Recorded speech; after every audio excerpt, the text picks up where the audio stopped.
எதிர்வரக்கூடிய 21ஆம் தேதி நுகேகொடையிலே உதயகம்மன் பில தலைமையில் நீங்களும் செல்கிறீர்களா? எதிர்கட்சி உறுப்பினர் என்றால் அரசாங்கத்தை எதிர்த்து கொண்டே இருக்க வேண்டும். இல்ல, நாங்க பேசுற விஷயம் உண்மையா பொய்யான்னு பார்க்கவே. அப்படி இல்லாம சும்மா வந்து கொண்டு இது முஜிபுர் ரஹ்மான் எல்லாத்துக்கும் பேசுறாரோ, எல்லாத்துக்கும் பேசத்தான் என்னைய பார்லிமெண்ட்டுக்கு அனுப்பி இருக்குது. இங்க இஸ்ரேலுக்கு வரதுக்கு ஃப்ரீ வீசா கொடுத்து இருக்கிறாங்க. சட்டவிரோதமான ஷபாட் ஹவுஸ் இங்க உருவாக்கி இருக்கிறாங்க.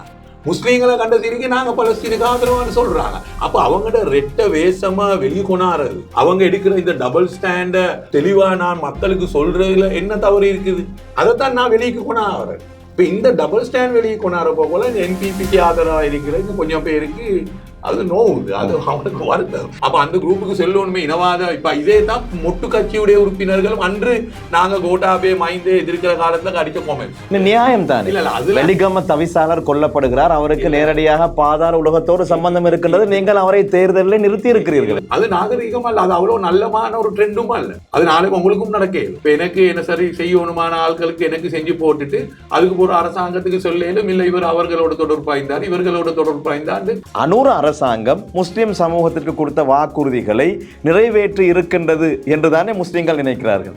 அப்படி வாக்குறுதிகள் கொடுத்திருக்கிறாரா?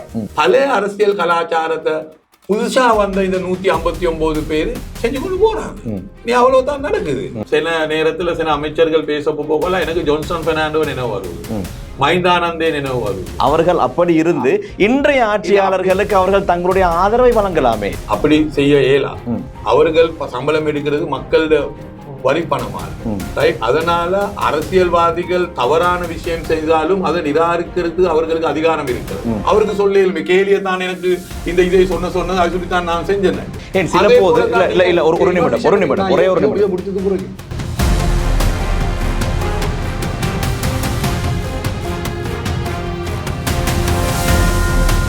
அஸ்ஸலாமு அலைக்கும் வரஹ்மத்துல்லாஹி வபரகாத்துஹு. ஷார்ட் நியூஸ் வழங்கும் மற்றும் ஒரு ஷார்ட் டாக் நிகழ்ச்சியில் உங்கள் அனைவரையும் சந்திப்பதில் மகிழ்ச்சி அடைகிறேன். இன்றைய நிகழ்ச்சியிலே சமகால அரசியல் கள நிலவரங்களை கலந்துரையாடுவதற்காக வேண்டி நாங்கள் தயாராக இருக்கின்றோம். இன்றைய நிகழ்ச்சிக்காக வேண்டி எங்களுடைய கலையகத்திலே ஐக்கிய மக்கள் சக்தியின் கொழும்பு மாவட்ட பாராளுமன்ற உறுப்பினர் முஜிபுர் ரஹ்மான் அவர்கள் கலையகத்தில் இருக்கின்றார்கள். நிகழ்ச்சிக்குள் அவர்களை சலாம் கூறி அன்போடு வரவேற்றுக் கொள்கிறேன். அஸ்ஸலாமு அலைக்கும் வரஹ்மத்துல்லாஹி வபரகாத்துஹு. வலைக்கும் சலாம் அப்துல் ரஹ்மான். எப்படி இருக்கிறீங்க? பாபடோஸ் ட்ரிப் எல்லாம் எப்படி இருந்தது? அது அந்த எங்களோட பார்லிமெண்டால காமன்வெல்த் பார்லிமெண்ட் செஷன் ஒன்று இருக்கு. அதுக்கு ஸ்ரீலங்கா பார்லிமெண்டால 6 பார்லிமெண்ட் உறுப்பினர்கள் கலந்து கொண்டார்கள். எதிர்கட்சியிலிருந்து நானும், அரசாங்கம் சார்பாக 5 பேர் கலந்து கொண்டோம். அண்மை நாட்களாக இந்த பாராளுமன்ற நேரலைகளை எல்லாம் பார்க்கும் போது ஐக்கிய மக்கள் சக்தி சார்பாக முஜிபுர் ரஹ்மானை தவிர வேறு யாரும் இல்லையோ என்று என்ன தோன்றுகிறது. அரசாங்கத்தோடு அப்படி என்ன கோபம் உங்களுக்கு, வைராக்கியம்? அதாவது அவர்கள் எந்த நலவை செய்தாலும் உங்களுக்கு குறை தென்படுகிறது? அப்படி ஒன்றும் இல்லை. நான் எதிர்கட்சி உறுப்பினர் ஒருத்தர். எனக்கு அரசாங்கம் செய்யக்கூடிய தவறுகள் இருந்தால் அந்த தவறுகளை சுட்டி காட்டுறது தான் என்னுடைய பொறுப்பாக இருக்கிறது. ஏனென்றா மக்கள் எனக்கு இந்த பயணம் வாக்களித்து இருக்கிறாங்க எதிர்கட்சியில் இருக்கிறதுக்கு. நான் எதிர்கட்சியுடைய பொறுப்பை நான் செய்து, எதிர்கட்சி உறுப்பினர் என்றால் அரசாங்கத்தை எதிர்த்து கொண்டே இருக்க வேண்டும். ஒன்றும் இல்லை. அரசாங்கம் நல்ல வேலை செய்ய போல நாங்கள் அதை இப்போ நல்ல வேலை என்று சொல்லியிருக்கிறோம். இப்போ உதாரணத்துக்கு எடுத்தால் போதைப் பொருள்களுடைய விஷயத்தில் ஜனாதிபதி அவர்கள் முன் வந்து பார்த்தால் உலகத்தை போதைப் பொருளை இல்லாமல் ஆக்கிறதுக்கு செய்யக்கூடிய நான் பாராட்டி இருக்கிறேன். அது நல்ல மட்டும் சொல்லியும் இருக்கிறேன். அதே போல் கொழும்பு நகரத்தில் இருக்கக்கூடிய நிலைய இளைஞர்மார்கள் இருக்கிறார்கள் இந்த போதைப் பொருளுக்கு அடிமையாவினது உங்களுக்கும் தெரியும். அவர்கள் சம்பந்தமாக அரசாங்கம் என்ன சார் எங்களுக்கும் கலந்து கொள்வதற்கு ஒரு ப்ரோக்ராம் ஒன்று உருவாக்குறதுக்கு விருப்பம் பண்ணால் உண்மையாக நாங்கள் அதில் கலந்து எங்களுடைய உதவிகளை செய்ய தயாராக இருக்கிறோம். இனி அப்படி ஒரு பிரச்சனை இல்லை. அதே போல் இந்த நாட்டில் அரசியல் ஒரு மாற்றமே செய்கிறதுக்கு மக்கள்கிட்டால வாக்குகளை எடுத்து அரசாங்கம் அந்த அரசியல் ரீதியாக கலாச்சாரத்தை மாற்றுறதுக்கு வந்து அந்த வாக்குறுதியை வழங்கின ஒரு அரசாங்கம் அந்த அரசியல் கலாச்சாரத்தை மாற்றாமல் இருக்கிறத பற்றி நான் விமர்சனம் செய்கிறேன். இப்போ நான் என்ன பேசுகிறேன், இப்போ நான் பாராளுமன்றத்தில் பொதுவாக இந்த நாட்டில் எல்லா மக்களுக்கும் பாதிக்கக்கூடிய முக்கியமான விஷயங்கள் பேசுகிறேன். இப்போ நான் அதே போல் சில ஊழல் சம்பந்தப்பட்ட விஷயம் பேசுகிறேன். அரசாங்கம் சம்பந்தப்பட்ட பல ஊழல்கள் நடந்திருக்கிறது. அதே போல் இப்போ சட்டத்தை ஆதிக்கத்தை பற்றி பேசுகிற ஜனாதிபதி அவர்கள் சில தவறுகள் செய்திருக்கிறார். நாங்கள் உதாரணத்துக்கு எடுத்தோம் என்றால் அன்று டாக்டர் ஷாஃபியை கைது செய்து டாக்டர் ஷாஃபி இதை விஷயத்திலே பொய்யான குற்றச்சாட்டு போட்டு அவரை சிறையிலே அனுப்பி அதுக்கு அநியாயம் செய்தவர்களுக்கு எதிராக இன்று டிஐஜியாக இருக்கக்கூடிய ஷானி அபேசேகரையும் ரவி செனரத்ன அவர்களும் அன்று நல்லாட்சி ஆட்சியிலே கீழே இதை பற்றி விமர்சனம் செய்து அவர்கள் குருநாகல நீதிமன்றத்துக்கு ஒரு ரிப்போர்ட்டை தயாரித்தார்கள். இது ஒரு பொய் குற்றச்சாட்டு போட்டிருக்கிறார்கள் இந்த போலீஸ் உறுப்பினர்கள். இனி அப்படி குற்றச்சாட்டு அவர்களுக்கு இருக்கிற நேரத்தில் இப்போ இந்த அரசாங்கம் அவர்கள் டாக்டர் ஷாஃபிக்கு நடந்த அநியாயத்தை பற்றி பேசினார்கள். டாக்டர் ஷாஃபி உடைய புஸ்தகம் வெளியீடு அவர்கள் பேசி கலந்து கொண்டு அடுத்த பக்கத்தில் டாக்டர் ஷாஃபிக்கு அநியாயம் செய்த போலீஸ் அந்த உறுப்பினருக்கு ப்ரொமோஷன் வழங்கி இருக்கிறார்கள். இது நான் பாராளுமன்றத்தில் பேசினேன். இது தவறா? அதோட தாஜுதீன் கேசரிகள் இப்போ அன்று இப்போ இந்த அரசாங்கம் கொடுத்த ஒரு வாக்குறுதி தான் தாஜுதீன் கேஸை பிடிக்கிறது.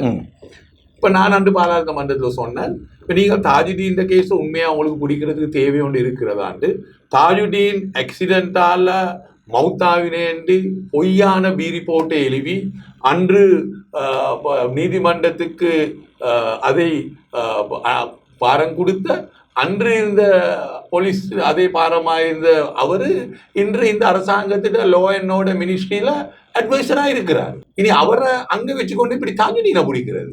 அதே போல டெலிஃபோன் கான்வர்சேஷனை தாஜுதீன் கொலை நடந்த நாள் அர்லியகா மந்திரியில இருந்து நாராயணபேட்டை ஓஐசிக்கும் அன்ர சேனாநாயக்க டிஐஜிக்கும் 40க்கு மேற்பட்ட டெலிஃபோன் கால் வந்து.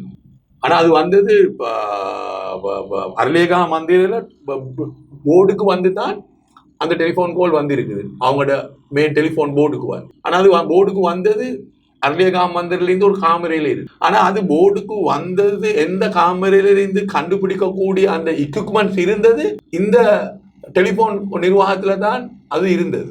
ஆனால் அன்று அவர்கள் இந்த விசாரணைக்கு உதவி செய்யவில்லை. ஏனென்றால் அந்த நிர்வாகத்தில் இருந்த முக்கியமான நபர் அன்று மஹிந்த ராஜபக்சேவோட குடும்பத்தோட மிக நெருக்கமாக இருந்தவர். அவர் இப்ப ஜனாதிபதியிட ஆலோசனை இருக்கிறாரு. இதை நான் வெளிக்கொணாறது தவறா? முடிச்சது பிறகு அடுத்த விஷயம்தான் இந்த எங்களோட மையத்தை எரிக்கிற விஷயம். கொரோனா சம்பவத்தை மையத்தோட எரிக்கிற விஷயத்துல உங்களுக்கு தெரியும், அதுல ஒரு கோட்டாபய ராஜபக்ச அந்த குழுவோட நியமித்தார்கள்.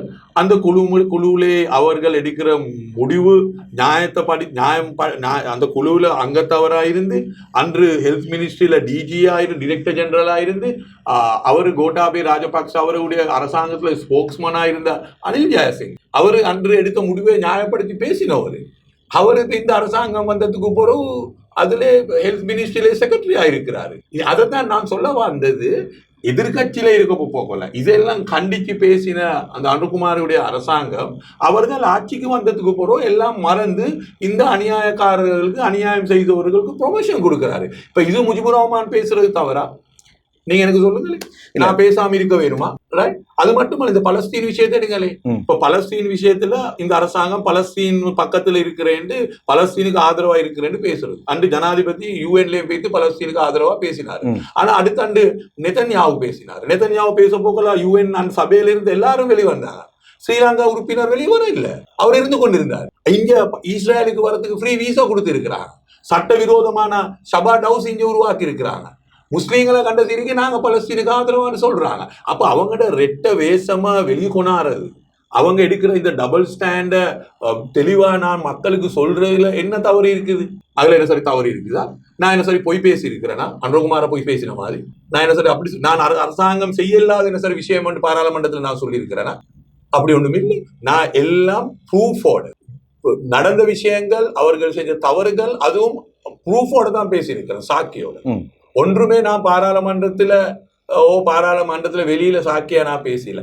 ஆனா நான் பேசக்கூடிய சில விஷயங்கள் என்பிபிக்கு ஆதரவா இருக்கக்கூடிய முஸ்லீம் கொஞ்சம் உறுப்பினர்களுக்கு அது பிடிக்கிறது இல்லை.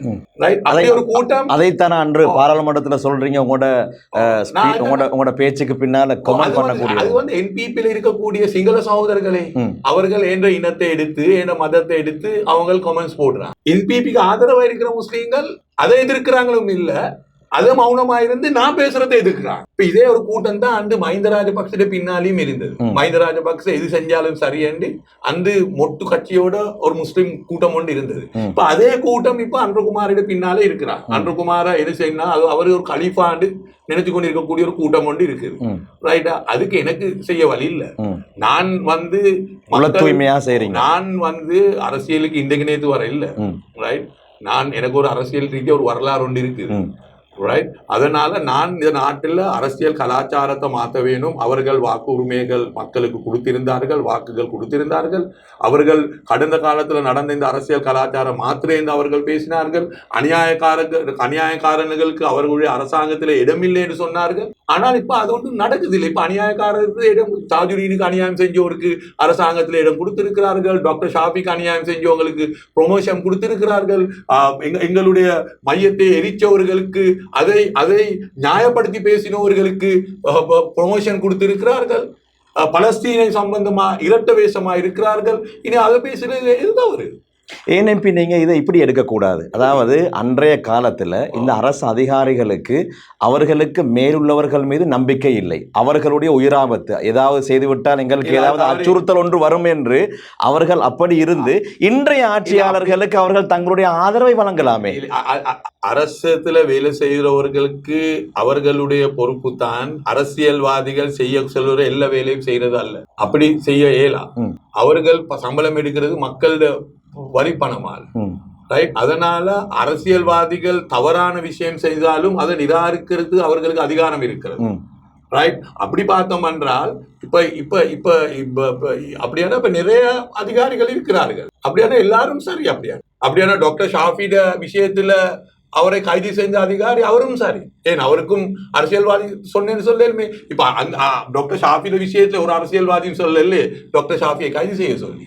அவர்களே தானே அந்த திட்டத்தை உருவாக்கினவர்கள். அப்ப அவர்களுடைய விஷயத்தை யாரும் பொறுப்பு இருக்கிறது. இனி அதனால அரசியல்வாதிகளுக்கு செல்லக்கூடிய தவறான விஷயங்களை செய்த அதிகாரிகள் அவர்கள் காலத்துக்கு வரக்கூடிய அரசாங்கத்தோடு ஒன்று சேர்ந்து கொள்றார்கள். அப்படியான கேலியிட இந்த மருந்து விஷயத்திலே அவருடைய செயலாளர் அமைச்சு செயலாளர் இன்னும் உள்ளுக்கு இருக்கிறார்கள். இனி அவரும் அப்படியான பிள்ளையா இல்லையே. அவருக்கு சொல்ல கேலியை தான் எனக்கு இந்த இதை சொன்னது அது சொல்லித்தான் நான் செஞ்சேன். டிரான் அரசு விஷயத்துல உங்களுக்கு தெரியும், பாஸ்போர்ட் சம்பந்தப்பட்ட இ-விசா விஷயத்துல அந்த இருக்கிற டைரக்டர் ஜெனரல் இன்னும் அவர் உள்ளுக்கு இருக்கிறார்கள். அவருக்கும் சொல்லலுமே இந்த மினிஸ்டர் தான் எனக்கு செய்ய சொன்னாரு நான் சொன்னேன். அப்படின்னு அவர்களும் நியாயமே. அப்படி ஒன்று இல்லை. இது சில அதிகாரிகள் அரசாங்கம் மாறப்போ போகல அவர்கள் அரசாங்கத்தோட முதல்ல சேர்ந்து கொண்டார்கள். சேர்ந்து கொண்டு அவர்களுடைய விஷயத்தை பாதுகாத்து ப்ரொமோஷன் எடுத்திருக்கிறார்கள். கடந்த காலங்களில் முஸ்லீம் அமைச்சர்களை போல. அது சரி, நீங்க சொன்ன மாதிரி கடந்த காலத்துல முஸ்லீம் அமைச்சரை போல அந்த அரசாங்கம் போகல அங்க போறது. இப்ப நான் சொல்ல வர்றது அனுரகுமார் திசாநாயக்க கிளியரா சொன்னது அவருடைய அரசாங்கத்துல அநியாயக்காரர்களுக்கு இடமில்லைன்னு சொன்னாரு. அதான் நான் பேசுறேன். அப்படியானா நீங்க எப்படி டாக்டர் ஷாஃபிக்கு அநியாயம் செஞ்சு அந்த போலீஸ் உறுப்பினருக்கு ப்ரொமோஷன் கொடுப்பீங்க? நீங்க எப்படி கோட்டாபே மையத்துகள் ஜனாசாக்கள் இருக்கிற நேரத்தில் அதை நியாயப்படுத்தினவருக்கு எப்படி நீங்க செக்ரட்டரி போஸ்ட் கொடுப்பீங்க? அதே போல தாஜுதீன் வழக்கிலே அது கொலை ஒன்றல்ல அது ஆக்சிடென்ட் என்று பி ரிப்போர்ட் எழுதின போலீஸ் உறுப்பினரை எப்படி உங்களோட லோ அண்ட் மினிஸ்ட்ரியில நீங்க அட்வைசரா வச்சு கொண்டிருக்கீங்க? இவ்வளவு திட்டவட்டமா சொல்ற நீங்க உங்களுடைய எதிர்கட்சி எம்பிக்கள் எல்லாம் ஒன்று சேர்ந்து அப்படி நிரூபணமானவர்கள் மீது ஒரு வழக்கை பதிவு செய்யலாம். வழக்கு பதிவு செய்யறது அது வேறொரு விஷயமே. ரைட்? அது வேறொரு விஷயம். ஆனா அதுக்கு கொண்டு நாங்க லாயர்ஸ் மாறால கன்சல்ட் பண்ணணும், என்ன செய்யணும். நான் சொல்ல வர்றது என்னன்னா, இப்ப இதை நாங்க பேசுறது சுட்டி இனி கொஞ்சம் பேருக்கு விருப்பம் இல்லை. நீ அதுக்கு எனக்கு நான் பொய் பேசுறதாண்டா பரவாயில்ல, செல்லையில மாமுஜிபுர் ரஹ்மான் பேசுறது பொய், அப்படி எங்க நடந்திருக்கு. இப்ப நான் பேசுற ஒரு விஷயம் அரசாங்கம் கூட சொல்றது இல்லை பொய் என்று. இப்ப அன்றைக்கு நான் இந்த சாதுரி இந்த விஷயம் பேசினேன், டாக்டர் ஷாபிட விஷயம் பேசினேன், அந்த அனில் ஜெயசிங்கோட விஷயத்தை பேசினேன், பலஸ்தீன் விஷயத்தை பேசினேன். அரசாங்கத்துல ஒரு அமைச்சர் சரி எழுப்பி சொல்லல நாங்க டாக்டர் ஷாபிக்கு அநியாயம் செஞ்சவருக்கு நாங்க ப்ரொமோஷன் கொடுக்கல. அந்த ப்ரொமோஷன் கொடுத்தேன்னு ஆனந்த விஜயபால் ஏத்துக்கொண்டாரு. அவர் என்ன தெரியுமா சொன்னாரு, அந்த உறுப்பினர் ப்ரொமோஷன் லிஸ்ட்ல இருந்தாரா, அது சொல்லித்தானே அவருக்கு ப்ரொமோஷன் கொடுத்தது. டாக்டர் ஷாஃபி இந்த அரசாங்கம் வந்ததுக்கு பிறகு நவம்பர் 7 போலீஸ் ஹெட் குவார்டர்ஸ்ல ஒரு வழக்கொண்டு கம்ப்ளைண்ட் ஒன்று போட்டாரு. அவருக்கு நடந்த இந்த அநியாயத்தை விமர்சனம் செய்து அதுக்கு ஈடுபட்டவர்களுக்கு தண்டனை கொடுங்க. அந்த விமர்சனம் சார் இன்னும் ஆரம்பிக்கவில்லை. ஆனா டாக்டர் ஷாஃபி புஸ்தகம் வெளியீடு கொண்டு வைத்து அதுல இருந்து போட்டு அடிச்சு கொள்றார்கள். அதே முஸ்லிம் சமூகத்தை கவருது. மற்ற சைட்ல அவருக்கு அநியாயம் செஞ்சவருக்கு ப்ரொமோஷன் கொடுக்கிறாரு. இந்த டபுள் ஸ்டாண்ட் அதைத்தான் நான் வெளியே கொண்டாடுறேன். இப்ப இந்த டபுள் ஸ்டாண்ட் வெளியே கொண்டாடுறப்போ போல NPPக்கு ஆதரவா இருக்கிற இன்னும் கொஞ்சம் பேருக்கு அது நோவுது, அது அவனுக்கு வருத்தம். இனி அதுக்கு எனக்கு குத்தம் சொல்லி வேலை இல்லை. நான் பேசுற விஷயத்த பார்க்கணும். நான் பொய் சொல்றேன்னா இல்லாட்டி நான் பேசுற விஷயத்தால என்ன சாரி சமூகத்துக்கு பாதிப்பு வருவதா அப்படி என்ன சரியானா பேசுறேன். அப்படி ஒன்றுமே இல்லை. சமூகத்துக்கு நடந்த அநியாயங்களை தான் நான் வெளியே கொண்டு வரேன். சமூகத்துக்கு அநியாயம் செய்தவர்களை இந்த அரசாங்கம் பாதுகாக்குது, அதை நான் வெளியே கொண்டு வரேன். இனி அதுல ஒரு தவறு ஒன்றுமே இல்லை. அது எந்த கட்சியில இருந்தாலும் அதை வரவேற்கிறதுக்கு இவர்கள் புரிந்திருக்கணும். நான் எந்த கட்சியில் இருந்தாலும் நான் பேசுற விஷயத்த பார்க்கணும். நான் பேசுற விஷயம் உண்மையான விஷயமா, அதே மாதிரி நான் நிறைய பொது விஷயம் பேசுறேன். எல்லா இனங்களுக்கும் பாதிக்கக்கூடிய. நான் இன்னொரு விஷயம் உங்களுக்கு சொல்றேன். நான் அது இவ்வளவு காலமா சொல்லல. இந்த wing power megawatt 50 megawatt wing power ஒன்று நான் பெரிய குற்றச்சாட்டு போட்டு ஜனாதிபதி அவர்கள் டெண்டரால கிடைச்ச ஒரு நிர்வாகத்துக்கு கொடுக்காம அவர்கிட்ட கிட்ட இருக்கிற ஒரு நண்பருக்கு கொடுத்தாருன்னு நான் பாராளுமன்றத்திலையும் சொன்னேன். அப்போ ஜனாதிபதி அவர்கள் பாராளுமன்றத்துல வந்து அதுக்கு பதில் கொடுத்தார்கள். நாங்க குறைஞ்ச விலைக்குத்தான் கொடுத்தோம். ஆனா அந்த குறைஞ்ச விலைக்கு கொடுக்கறதால டெண்டர் ப்ரொசீடியர் அதுல விலை மட்டும் பார்க்கறது இல்ல, மத்த எல்லா விஷயங்களும் பார்க்க வேணும். அந்த ஜனாதிபதி கொடுத்த அந்த நிர்வாகம் அவர்கள் எப்பீல் பண்ணினாரு. எப்பீலும் நிராகரிச்சாரு. எப்பீலும் அவர்களுக்கு ரிஜெக்ட் ஆகி ரைட். அந்த அந்த அந்த அந்த டெண்டர் யாருக்கு தெரியுமா கிடைச்சது? அக்பர் பிரதேஷ். உங்களுக்கு தெரியுமா? அந்த 50 மெகாவாட் நான் இவ்வளவு காலம் அது சொல்லல. 50 மெகாவாட் கிடைச்சது அக்பர் பிரதேசுக்கு. அது அக்பர் பிரதேசுக்கு கிடைச்ச அந்த விங் பவர் மெகாவாட் தான் அனுர்குமார் திசாநாயக்க அக்பர் பிரதேசுக்கு கொடுக்காம அவர்கிட்ட கிட்ட இருக்கிற நண்பருக்கு சொன்னாரு. பசில் ராஜபக்சே நல்ல கூட்டாளிக்கு கொடுத்தாரு. இன்னும் இருக்குது. இப்ப இது நாங்க பேசுற விஷயம் உண்மையா பொய்யான்னு பார்க்கவே. அப்படி இல்லாம சும்மா வந்து கொண்டு இது முஜிபுர் ரஹ்மான் எல்லாத்துக்கும் பேசுறாரோ எல்லாத்துக்கும் பேசத்தான் என்னைய பார்லிமெண்ட்டுக்கு அனுப்பி இருக்குது. இல்லாட்டி என்ன போய் இது பார்லிமெண்ட்டுக்கு அனுப்பி அங்க போய் சும்மா இந்த நேரத்தை கழிக்கிறதுக்கு அல்ல. நான் தேவையான விஷயம் பேசுறேன், தேவையில்லாத விஷயம் அதே போல அரசாங்கம் நல்ல விஷயம் செய்யறதுனா நாங்க அது அவங்களுக்கு எங்களுடைய ஆதரவு கொடுக்குறோம். அதை நாங்க நல்ல மட்டும் சொல்றோம். அதுக்கு நாங்க பயம் இல்லை. நல்ல விஷயத்த நல்ல மட்டும் சொல்லுவோம். அவங்க செய்யற பிழை விஷயத்த பிள்ளைன்னு சொல்லுவோம். ஏன்னா நான் எனக்கு எதிராக என்ன சரி நடவடிக்கை எடுக்கிறதுக்கோ அப்படி என்ன சரி செயல்பாடு செய்யறதுக்கோ அப்படி ஒன்றும் இல்லை. நாங்க இவ்வளவு காலமா அரசியல்ல இப்ப எங்களுக்கு தெரியும் கோட்டாபய ராஜபக்சே இருக்கிற காலத்துல, அப்ப நான் கோட்டாபய ராஜபக்சே இருக்கிற காலத்துல ஈஸ்டர் சண்டே குண்டு வெடிப்புற காலத்துல முஜிபுர் ரஹ்மான் நல்ல அந்த காலத்துல டிவிக்கு போறதுக்கு ஒருத்தர் வரல. இது சிங்களத்தால அன்று இந்த இனவாதிகள் மோம் கொடுக்க போகல, அட்டாக் பண்ண போகல. இப்ப எல்லா டிவி சேனல்ல நான் தான் பேசுறது சிங்களத்தால அந்த பதில் கொடுத்தது முஸ்லீம்களுக்கு எதிராக வந்த எல்லா விமர்சனங்களுக்கு தனியா இருந்து பதில் கொடுத்து இருக்கு. ஒருத்தர் வந்து முகம் கொடுக்க வரல, எல்லாரும் அன்று ஒளிஞ்சு கொண்டு இருந்தார்கள். அப்ப முஜிபுர் ரஹ்மான் நல்ல கோட்டாபய ராஜபக்ச ஆட்சிக்கு வந்து கோட்டாபய ராஜபக்ச முஸ்லீம்களுக்கு அநியாயம் செய்ய போகல, அதை எதிர்க்க போகல முஜிபுர் ரஹ்மான் நல்ல. ஆனா இப்ப அன்றுகுமாரே எதிர்ப்பு பண்ண போகல முஜிபுர் ரஹ்மான் சரியில்லை. அது என்ன நியாயம்? அப்படி நியாயம் முடிவு ராஜபக்ஷாக்கள் இந்த தேர்தல் காலங்களிலே முஸ்லிம் சமூகத்தை விழிக்கும் போது முஸ்லிம் சமூகத்திற்கு உங்களுடைய இந்த உரிமைகளை பெற்றுத் தருவோம், அப்படி செய்வோம், இப்படி செய்வோம் என்றெல்லாம் முஸ்லிம்களுடைய வாக்குகளை பெற்றார்கள். கணிசமான அனுரகுமார திசாநாயக்க பெற்றளவு பெறாவிட்டாலும் ஓரளவு முஸ்லிம்களுடைய வாக்குகளை பெற்று ஆட்சி அமைத்ததற்கு பின்னால் இனவாத செயற்பாடுகளை அவர்கள் வெளிப்படுத்தும் போது முஸ்லிம்கள் விரக்தி அடைந்தார். ஆனால் அனுரகுமார திசாநாயக்கவுக்கு வாக்களித்த முஸ்லிம்கள் ஓராண்டு கழிந்த இந்த அரசாங்கத்திற்கு ஒரு வருடம் பூர்த்தியாக இருக்கக்கூடிய இந்த காலகட்டத்திலும் அரசாங்கத்திற்கு எதிராக எதுவிதமான செயற்பாடுகளிலும் இறங்கவில்லை, அரசாங்கத்தை எதிர்க்கவில்லை, சமூக வலைத்தளங்களிலே அரசாங்கத்திற்கு எதிரான போஸ்டுகளை போடவில்லை. மாறாக உங்களை போன்றவர்களைத்தான் இன்னும் திட்டிக்கொண்டு இருக்கின்றார்கள். அப்படியாக இருந்தால் அனூர் அரசாங்கம் முஸ்லிம் சமூகத்திற்கு கொடுத்த வாக்குறுதிகளை நிறைவேற்றி இருக்கின்றது என்றுதானே முஸ்லிம்கள் நினைக்கிறார்கள். இல்லை, முதலாவது இருக்க விஷயம் தான் அவர் கொடுத்த வாக்குறுதிகள் என்னான்னு இருக்கணுமே. அப்படி வாக்குறுதிகள் கொடுத்து இருக்கிறாரா? முஸ்லிம் சமூகத்துக்கு வாக்குறுதிகள் கொடுத்து இல்லை. அவர்களுடைய பொதுவான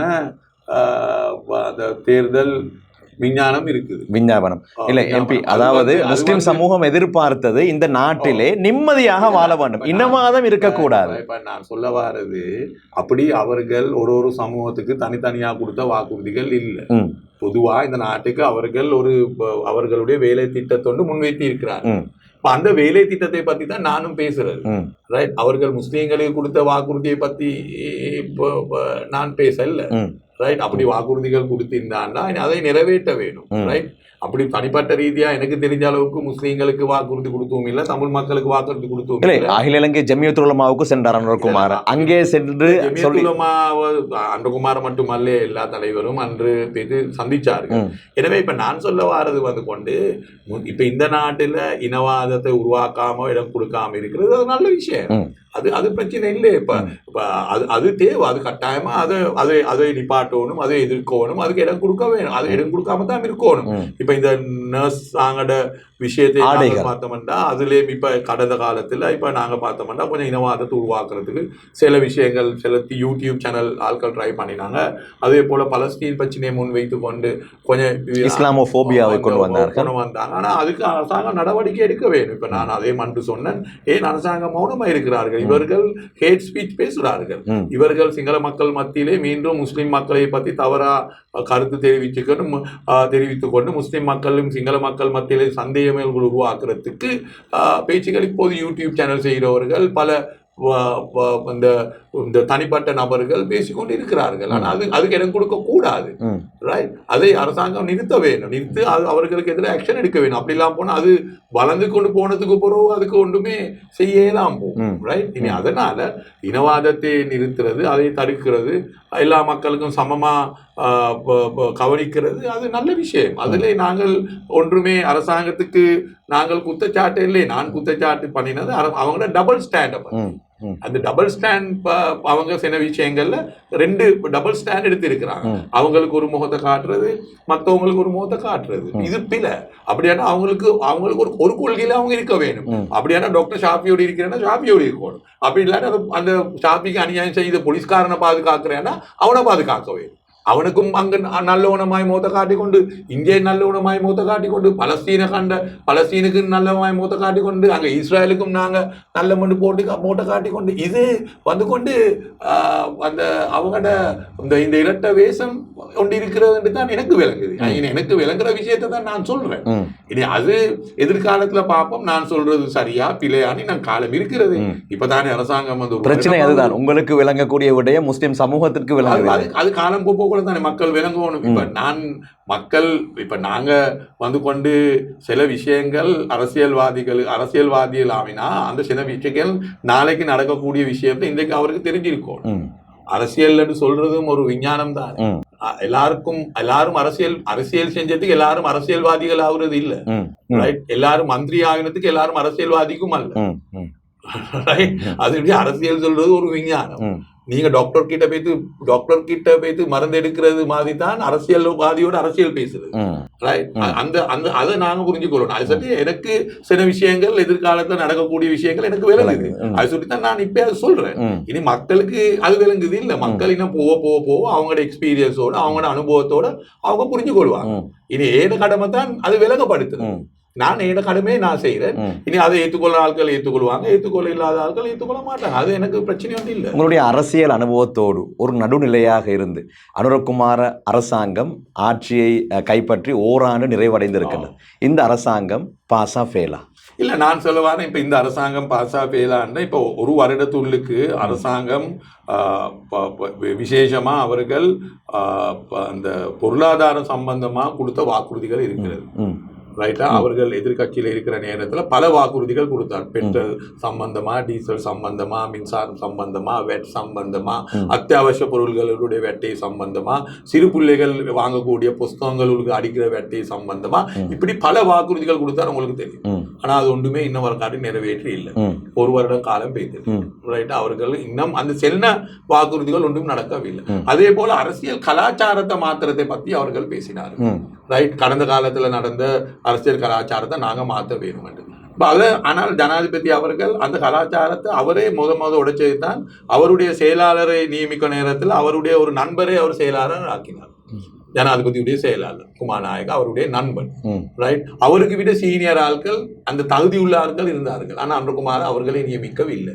அது முந்தி இருந்த ஜனாதிபதிகள் செய்த நேரத்தில் அனுரகுமார் திசாநாயக் அவர்கள் அதை விமர்சனம் செய்தார்.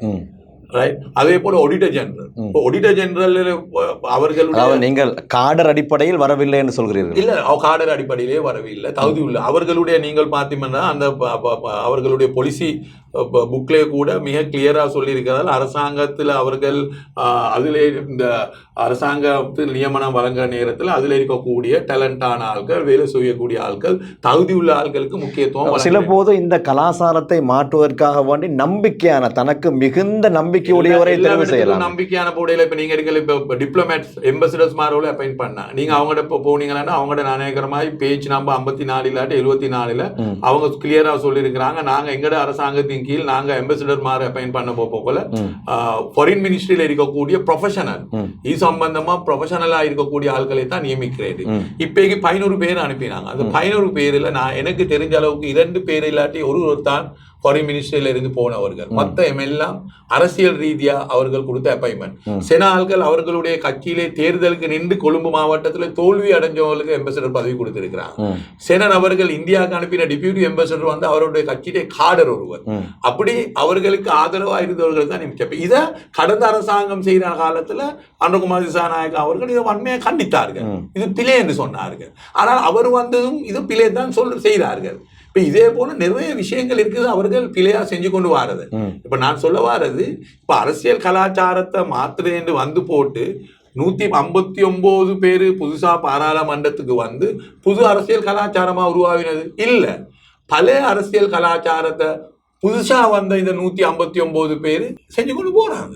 நீ அவ்வளவுதான் நடக்குது, வேற புதுசா ஒன்றும் நடக்கவில்லை. அதுதான் உதாரணத்துக்கு இப்ப இனவாதத்தை இல்லாமக்குறேன்னு சொல்றாங்க தானே. இப்ப நான் அன்றைக்கு பாராளுமன்றத்துக்கு சொன்னேன், நீங்க எனக்கு நேரத்தோட கேட்டது போல ஏட பேச்சுக்கு எதிராக அவர்களுடைய என்பிபியில் இருக்கக்கூடிய சிங்கள சகோதரர்கள் அடிக்கிற கொமெண்ட்ஸ் ஏட மதத்தை எடுத்து ரைட்டா, அதுதான் அடிக்கிற கொமெண்ட்ஸ். அப்படியே எங்க இனவாதம் இல்லைன்னு சொல்றது, இதை கம்ப்ளீட்டா இனவாதமான கொமெண்ட்ஸ். அப்ப அப்படியான அவங்களுடைய கட்சி தலைவர்மார்கள் சொல்ல வேணுமே. ஏன்னா இந்த கொமெண்ட்ஸ் அடிக்கிறவர்கள் எல்லாம் அவருடைய கட்சியிலே ஃபுல் டைம் வேலை செய்யறவர்கள். அவங்க ஒரு குரூப் ஒன்று இப்போ உருவாக்கி வச்சிருக்கிறாங்க, பணம் கொடுத்து அடிக்க சொல்றாங்க, ரைட். அப்ப அந்த குரூப்புக்கு செல்லணுமே இனவாத. இப்ப இதே தான் மொட்டு கட்சியுடைய உறுப்பினர்களும் அன்று நாங்க கோட்டாபே மைந்தே எதிர்க்கிற காலத்துல அடிக்க கொமெண்ட்ஸ், அந்த கொமெண்ட்ஸுக்கும் இந்த கொமெண்ட்ஸுக்கும் ஒரு வித்தியாசமும் இல்லை.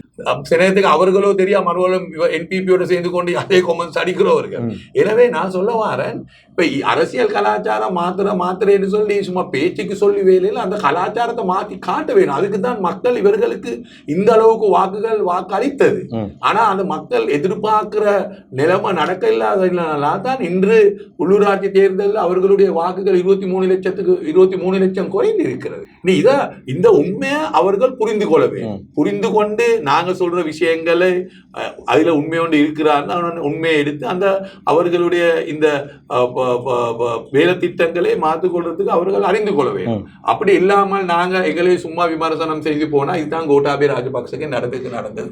கடைசி அவரும் நினைச்சு கொண்டு இருந்தாரு இந்த எத்தனையோ வருடம் ஆட்சியில் இருக்கிறதுக்கு நாங்கள் அந்த நேரத்தில் விமர்சனம் செய்ய போகலையும் அவர்களுடைய உறுப்பினர்கள் எங்களை எதிர்த்தது டிபேட்டோடுக்கு வந்தா நாங்க சொல்றது கேட்கவில்லை.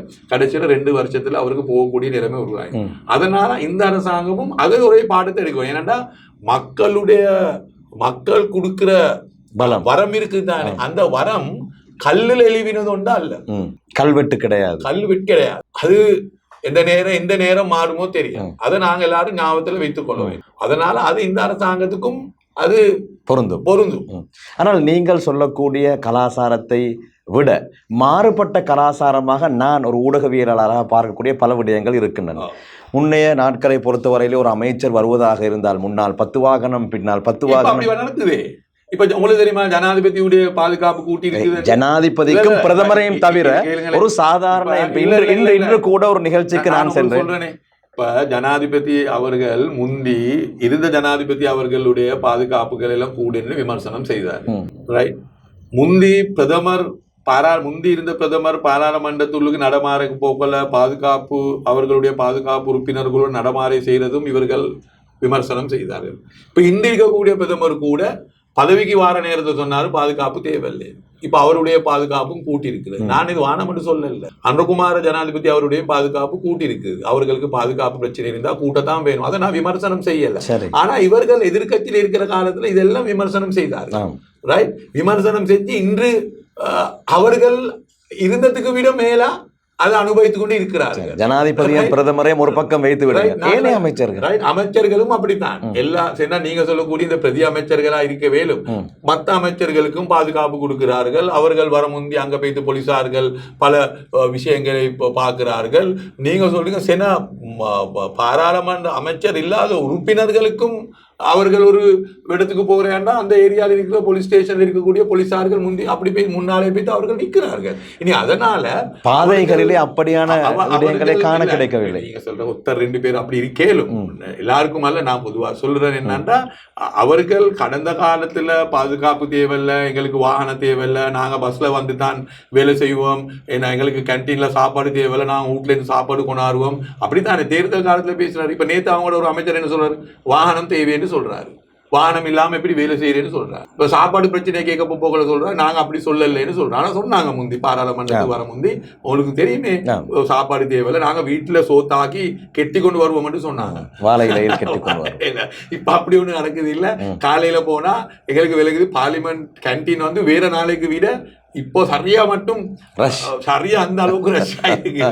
ரைட். அது நான் சொல்ல வந்த விஷயம் என்னன்னா இப்ப நான் எனக்கு அது ஒன்றும் பிரச்சனையா இல்லை. ஆனா இவங்க இந்த மக்களை ஏமாத்துறதுக்கு மக்களை கவரிக்கிறதுக்கு சின்ன விஷயங்கள்.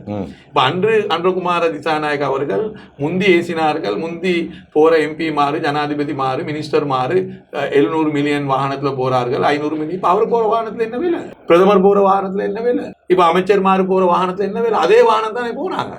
ஆனா முந்தைய அவங்க எதிர்கட்சியில் இருக்க போல கேட்டாங்க, உங்களோட பின்ன வச்சுக்கொண்டு போறதுக்கு இந்த அளவுக்கு விலையான வாகனம் தேவையானு கேட்டாங்க.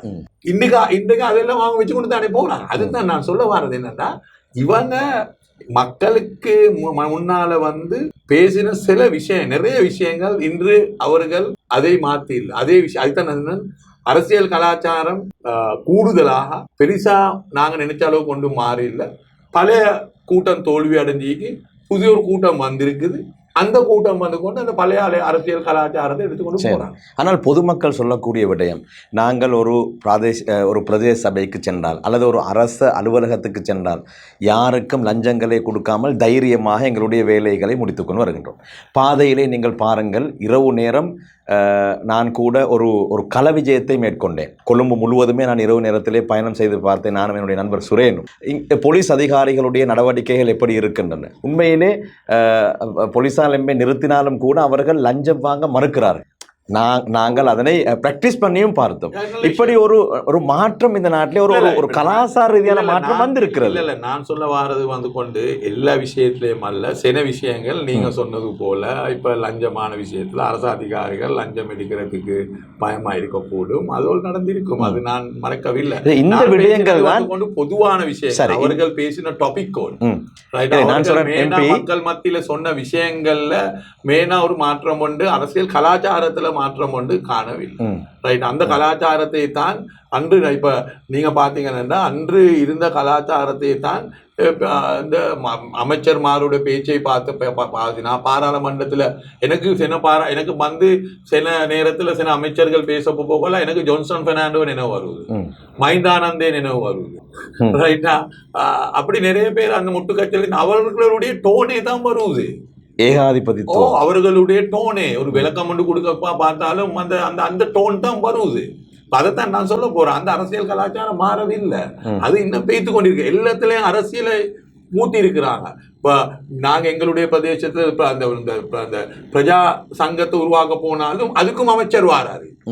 நாங்கள் ஒரு நாளும் ஆட்சியில எங்க அரசாங்கம் ஆட்சியில இருக்கிற காலத்துல நாங்க போயிட்டு பிரஜா சங்கங்கள் உருவாக்கவில்லை, அது மக்களுக்கு உருவாக்குறதுக்கு நாங்க இடம் கொடுத்தது. ஆனா இவர்கள் அங்கேயும் வந்து அவர்களுடைய கட்சி ஆட்களை போட்டுக்கிறதுக்கு முயற்சி பண்றாரு. எல்லா விஷயத்திலையும் அவர்களுடைய கட்சி ஆட்களை நொழிக்கிறதுக்கு பல முயற்சி செய்கிறார்கள். அதுதான் நான் சொல்ல வரேன். அது அந்த அரசியல் கலாச்சாரம் வானம் மட்டும்தான் இவர்கள் சொன்னது. அப்படி இல்லாமல் நாங்க அந்த அரசு கரைச்சா ஒழிக்க வேணும், அது தேவையில்லை. ரைட், அது மக்களுக்கு சுதந்திரத்தை கொடுக்கணும், மக்களுக்கு தேவையான இந்த அமைப்புகளை உருவாக்குறதுக்கு இடம் கொடுக்க வேணும். ராஜபக்சகளை இவர்கள் சரியான மட்டும் விமர்சனம் செய்தார்கள். ஆனால் அந்த ராஜபக்ச கொண்டு வந்த கலாச்சாரத்தை தான் இப்போது இவர்கள் பின்பற்றி கொண்டு இருக்கிறார்கள். அன்றொரு நாள் நாமல் ராஜபக்ஷ ஒரு விடயத்தை சொல்கிறார். அதாவது இந்த அரசாங்கம் பாதாள உலக கோஷ்டினர் ஒரு கோஷ்டியை மட்டுப்படுத்த இன்னும் ஒரு கோஷ்டியை உத்தியோகபூர்வமாக இயக்குறது என்று. நீங்களும் அந்த நிலைப்பாட்டில் இருக்கிறீர்களா? எனக்கு அதை பற்றி சரியான காவல் ஒன்றும் இல்லை. நீங்கள் திருப்தி அடைகிறீர்களா? இந்த பாதாள உலகத்தை இவர்கள் ஒரு கட்டுப்பாட்டு கொண்டு வருகிறார்கள். பாதாள உலகம் கட்டாயமா கட்டுப்பாடு கொண்டு வர வேணும். அந்த போதை பொருள்களை ஒழிக்கிற விஷயத்தை கட்டாயமா செய்ய வேணும். ஆனால் அரசாங்கம் அது அரசாங்கத்திட பிரச்சாரணத்துக்கு செய்யக்கூடாது. அது தங்களுடைய இருப்பை தக்க வைக்க செய்யக்கூடாது. அவர்களுடைய ஆட்சியை பாதுகாக்கிறதுக்கு அல்ல அது செய்ய வேண்டும். அது இந்த நாட்டுக்கு தேவையாயிருக்கு.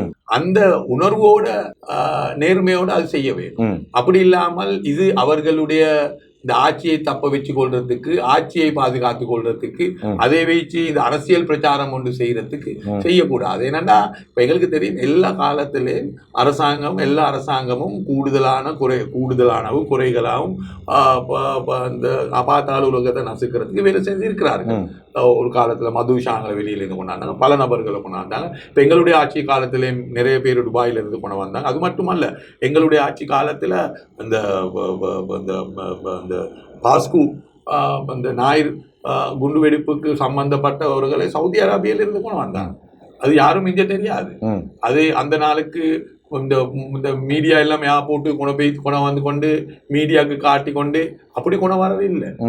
ரைட், இப்ப இதுதான் அரசியல் லாபத்துக்காக வேண்டி செய்யறது. இப்ப அந்த வேலைகளை நிறுத்திட்டு உண்மையாக இந்த நாட்டிலிருந்து இதை ஒழிக்கிறதுக்கு கட்டாயமா எல்லா அரசாங்கத்திலையும் அது பொறுப்பு கொண்டு இருக்கிறது.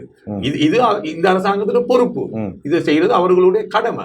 அந்த கடமையை நாங்க கட்டாயமா வரவேற்கிறது. அதுக்கு நாங்க ஆதரவு எங்களால கொடுக்க வேணுமா, எங்களுடைய ஆதரவு அவர்கள் எடுக்கிறதுக்கு என்ன சார் ஒரு அமைப்பு ஒன்று உருவாக்குறாங்கன்னா நாங்கள் அந்த அமைப்புக்கும் போட்டாயா அது சம்பந்தமா.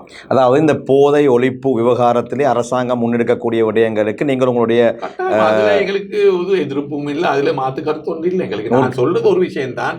வாங்க நேரம் இந்த என்னது இந்த பாதாள உலகத்தை பத்தி பேச போகல, சும்மா எதிர்கட்சிக்கு குற்றச்சாட்டு போட்டு நியாயம் தான்.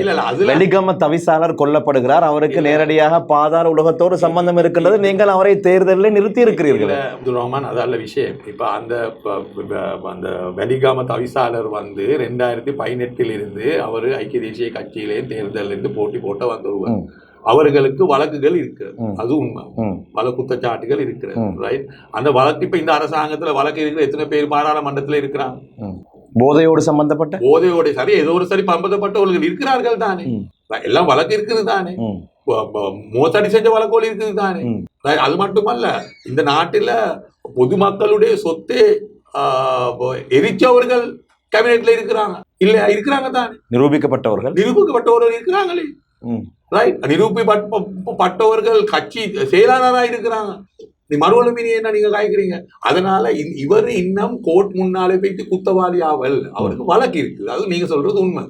ஆனா அவருக்கு வழக்கு இருந்து அவரு என்ன சரி இப்ப அவரை கொண்டதுக்கு போற அரசாங்கம் அவருக்கு விட குத்தத்தை சொல்றதுக்கு அவரு தவிசாளராக இருக்கிற நேரத்துல அவரை கைது செஞ்சு அவரை நீதிமன்றத்திலே நிதித்து அவருக்கு தண்டனை வழங்க கொடுக்கறதுக்கு அரசாங்கத்துக்கு நேரம் இருந்தது தானே. அப்ப ஏன் அரசாங்கம் செய்யவில்லை? அவரை கொண்டதுக்கு பிறகு வந்து கொண்டு அவர் இப்படி செஞ்சாரு அப்படி அது நாகரீகம் இல்லை. அதுதான் நான் பாராளுமன்ற ஒருத்தர் செத்தத்துக்கு பிறகு அவரை கொண்டதுக்கு பிறகு அவருடைய வரலாறை பேசுறது அது அவ்வளவு நாகரீகம் அல்ல. அதே உங்களுக்கு தெரியுமா, அன்றகுமார் திசாநாயக் அவர்கள் கூட அதை கண்டிச்சார் பாராளுமன்றத்தில். எனக்கு வீடியோ ரெக்கார்டிங் மீறி இருக்குது, நான் ஒன்றான போட்டு காட்டையில். அன்றகுமார் திசாநாயக் 2021 இது சம்பந்தமா நடந்த ஒரு சம்பவத்துல பாராளுமன்றத்துல பேச போகல அவர் தெளிவா சொல்றாரு, ஒத்தரை கொலை செய்ததுக்கு பிறகு அவருடைய வரலாறை பேசவானவன், அவரை ஏன் கொலை செய்தார்கள், அவரை கொலை செய்யறதுக்கு யாரு இடம் கொடுத்தது, ஏன் அவரை பாதுகாக்க எல்லாம் போனது, அதை பத்தி பேசுங்க அன்றகுமார் தெளிவா பேசுறாரு. ஆனா அவருடைய அன்று பேசின கருத்துக்கும் அவர் இன்று பேசின கருத்துக்கும் வித்தியாசம். அதைத்தான் நான் சொல்றேன். இப்ப தவிசாளர் குத்தம் செஞ்சிருந்தால், அவருக்கு பாதாள உலகத்தோட தொடர்பு இருந்திருந்தால் அவரை கைது செய்து அவருக்கு தண்டனை வழங்க கொடுக்க.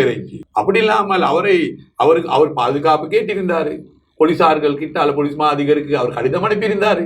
அப்ப அப்படியெல்லாம் இருக்கிற நேரத்துல அவரை கொண்டதுக்கு பிறகு அவரை பத்தி குத்தம் பேசுற இப்ப நாளைக்கு உங்களையும் யாரும் சரி கொண்டதுக்கு பிறகு உங்களுக்கும் சொல்லேனும் எனக்கும் சொல்லேனும். இப்ப எனக்கும் பிரச்சனை இருக்கு தானே. இப்ப எனக்கு என்ன பிரச்சனை, எனக்கு பிரச்சனை. இப்ப நானும் கூடுதலான பாஸ்கு அட்டாக்க பத்தி நான் பேசியிருக்கிறேன். நான் நிறைய விஷயங்கள் கொண்டு வந்திருக்கிறேன். ரைட். இப்ப இந்த பாஸ்கு குண்டு வெடிப்புக்கு இராணுவத்திலேயும் பல சம்பந்தம் இருக்கிறது நான் வெளிக்கொண்டு வந்திருக்கிறேன். Right right. இப்ப எனக்கு வேற என்ன சரி, இப்ப எனக்கு என்ன சரி செய்யணுமான ஆட்களுக்கு எனக்கு செஞ்சு போட்டுட்டு அதுக்கு போற அரசாங்கத்துக்கு சொல்லேலும் இல்லை இவர் அவர்களோட தொடர்பாய்ந்தார் இவர்களோட தொடர்பாய்ந்தான்னு சொல்லேலும் அது நாகரீகம் அல்ல. அது அவ்வளவு நல்லமான ஒரு ட்ரெண்டும் அல்ல. அது நாளைக்கு உங்களுக்கும் நடக்கலும். அரசாங்கத்தை எதிர்த்து கொண்டு வர போக்கல என்ன சரி நடந்ததுக்கு போறோம் அரசாங்கத்துக்கு சொல்லேலும் இல்லை இவர் அவரோட தொடர்பாய்ந்தாரு இவரோட தொடர்பாய்ந்தாரு அப்படின்னு. அதனால நான் சொல்ல வந்தேன் என்னன்னா அது நாகரீகம் இல்லை. அவரை தவறு செஞ்சிருந்தால் அவரை தவறு செய்தது கூடிய குத்தங்கள் இருந்திருந்தால் அவரை கைது செஞ்சு நீதிமன்றத்துக்கு நிறுத்துறதுக்கு அரசாங்கத்துக்கு வாய்ப்பு இருக்கு. ஆனால் அரசாங்கம் அது செய்யவில்லை. உங்களுடைய கட்சியை சார்ந்த பல உறுப்பினர்கள் எம்பிக்கள் தங்களுக்கு மரண அச்சுறுத்தல் இருப்பதாக பாதுகாப்பு தேவை என்று பொதுமக்கள் பாதுகாப்பு அமைச்சரிடம் சொல்லிக் கொண்டிருக்கிறார்கள். உங்களுக்கும் ஏதாவது உயிராபத்துகள் இருக்கின்றனவா? இல்ல இப்படித்தான். இப்ப கடந்த காலத்துல பாராளுமன்ற உறுப்பினர்களுக்கு 2 போலீஸ் உறுப்பினர்கள் வழங்கியிருந்தார்கள் பாதுகாப்புக்கு. அதை இந்த அரசாங்கம் வந்ததுக்கு பிறகு அவர்கள் அதை நீக்கி இருக்கிறார்கள். இப்ப எங்களுக்கு பாதுகாப்பு இல்லை. இருக்கிற விஷயம் இதுதான். இப்ப நான் உங்களுக்கு சொன்னது போல இந்த எங்களோட சொசைட்டியை எடுத்தால் பல கருத்து இருக்கக்கூடிய மக்கள் இருக்கிறார்கள். சில மக்கள் நான் சில நேரத்துக்கு பொதுவான இடத்துங்களுக்கு போனால் பொதுமக்கள் இருக்கக்கூடிய இடங்களுக்கு நான் சென்றால் சில மக்கள் என்னைய கண்டால் வந்து பேசுவார்கள், கயப்பார்கள், சிரிப்பார்கள், சலாம் செல்வார்கள். அதே போல சிங்கள மக்களுக்கு சேர்ந்த மக்கள் வந்து செல்வார்கள். அதே போல சில மக்கள் என்னைய கண்டா அவர்கள் விருப்பம் இல்லை. அவர் கொஞ்சம் என்னைய இப்படி உரைச்சி பார்ப்பார்கள். சும்மா விருப்பம் இல்லாமல் அவர்கள் எதிர்ப்பை காட்டுவாங்க. இனி அதனால பல மக்கள் இருக்கிறாங்க. இனி அதனால ஒரு பாராளுமன்ற உறுப்பினர்கள் என்ற வகையில ஒரு பாதுகாப்பு தேவை இல்லைன்னு சொல்ல முடியாது. ஏன்னா நாங்க பாராளுமன்றத்துல பேசுற சில விஷயங்களால சில உதாரணத்துக்கு எடுத்தா நீங்க பாஸ்கு சம்பந்தப்பட்ட விஷயத்தை நீங்களே பாஸ்கு சம்பந்தப்பட்ட விஷயத்துல அது ஒரு அதுக்கு என்ன சொல்ற ஒரு சென்சிட்டிவான விஷயம். அதே போல அது ஒரு குமந்திரணை என்று சதி என்று நான் தெளிவா சொல்லியிருக்கிறேன். அதே போல இந்த சதிக்கு சம்பந்தப்பட்ட சில நபர்களுடைய பேரும் கூட நான் பாராளுமன்றத்தில் சொல்லியிருக்கிறேன். சாராவை நான் அடிக்கடி பேசியிருக்கிறேன். அதே போல சாரானுடைய கூட்டத்துக்கு நான் எதிராக பேசியிருக்கிறேன். அதே போல இந்த பாஸ்கு குண்டு வெடிப்புக்கு இராணுவத்துடைய சில பேருக்கு சம்பந்தப்பட்ட என்று நான் சொல்லியிருக்கிறேன். அதனால பிரச்சனை இருக்குது. அது மட்டுமல்ல, இப்ப இஸ்ரேலுக்கு எதிராக கடந்த காலத்துல மிக தீவிரமா பேசிக்கொண்டு வந்தேன். இப்ப இங்க எல்லாம் முசாட் இருக்கிறான், உங்களுக்கு தெரியும். இப்ப இங்க இஸ்ரேலுக்கு ஆதரவா, இஸ்ரேலுக்கு சப்போர்ட்டா இப்ப இங்க ஆர்ப்பாட்டம் செய்யக்கூடிய மக்களும் இப்ப இங்க இருக்கிறாங்க. அது நாங்க ஒரு நாளும் இலங்கையில நாங்கள் கண்டில்ல. இப்ப இஸ்ரேலுக்கு ஆதரவா பேசி UNO முன்னுக்கு ஆர்ப்பாட்டம் செய்யறதுக்கு இப்ப இங்க மக்கள் இருக்கிறாங்க. இப்ப நாங்க இஸ்ரேலுக்கு எதிராக மிக தீவிரமா பேசிக்கொண்டு இருக்கிறோம். இங்க முசாட் இயங்குது, இங்க ஷபாப் ஹவுஸ் திறந்து இருக்கிறாங்க. இப்ப நாங்கள் எங்க ஈஸ்டர்ன்ல இங்க எங்க இந்த பொத்துவிலுக்கு நாங்கள் போனோம் என்றால் ஆறுகம்பைக்கு போனாண்டா இப்ப அங்க இஸ்ரேல் இருக்கக்கூடிய இருந்த அங்க யுத்தத்துல இருந்து ஆமி வந்து அங்க ரெஸ்ட் எடுக்கிறதுக்கு அவங்க வந்து இருக்கிறாங்க. அப்ப அப்படி ஒரு அவங்களோட இன்டர்னல் நெட்வொர்க் கொண்டு இலங்கையில இப்ப இயங்கி கொண்டு இருக்குது. அப்ப நாங்கள் இப்ப எனக்கு தனிப்பட்ட ரீதியா ஒரு சிங்கள ஒரு அரசியல்வாதி அவர் இப்ப பாராளுமன்றத்துல இல்ல, அண்மையில எனக்கு ஒரு தகவல் ஒன்று அனுப்பினாரு. நீங்க கூடுதலா இஸ்ரேலுக்கு எதிராக பேசுறீங்க, கொஞ்சம் உங்களோட பாதுகாப்பை பார்த்துக்கோங்கன்னு அனுப்பினாரு. அவரு மிக பெரும்பான்மை மக்கள் சமூகத்துல சேர்ந்த இருந்த ஒரு அமைச்சர், அரசியலை பத்தி நல்லா பேசக்கூடிய அவரு அடிக்கடி யூடியூப் சேனல்லையும் கூட பேசி கொண்டு இருக்கிறார்கள். அவரு அன்றைக்கு எனக்கு என்னுடைய மிக சிங்கள ஒரு நண்பன் ஒருத்தர் அவருடைய மூலமா எனக்கு ஒரு மெசேஜ் ஒன்று அனுப்பினாரு. அவர் எனக்கு அன்றைக்கு கால் எடுத்து சொன்னாரு, இவர் உங்களுக்கு சொல்ல சொன்னாரு, நீங்க கூடுதலா இஸ்ரேலை தாக்குதல் செய்றீங்க, அதனால உங்களோட பாதுகாப்பை பார்த்துக்கோங்க. மொசாட் இயக்கம் என்று சொல்ற லேசிப்பட்ட ஒரு இயக்கம் ஒன்று அல்ல. அவர்கள் எங்களுக்கு விட பெரிய தலைவர்மார்களே மொசாட் இன்று உலகத்திலே கொண்டிருக்கிறார்கள். உங்களுக்கு தெரியும், யசார் பாத்துடைய மரணம் எல்லாம் பின்னாலே மொசாட் தான் இருக்கிறார்கள்.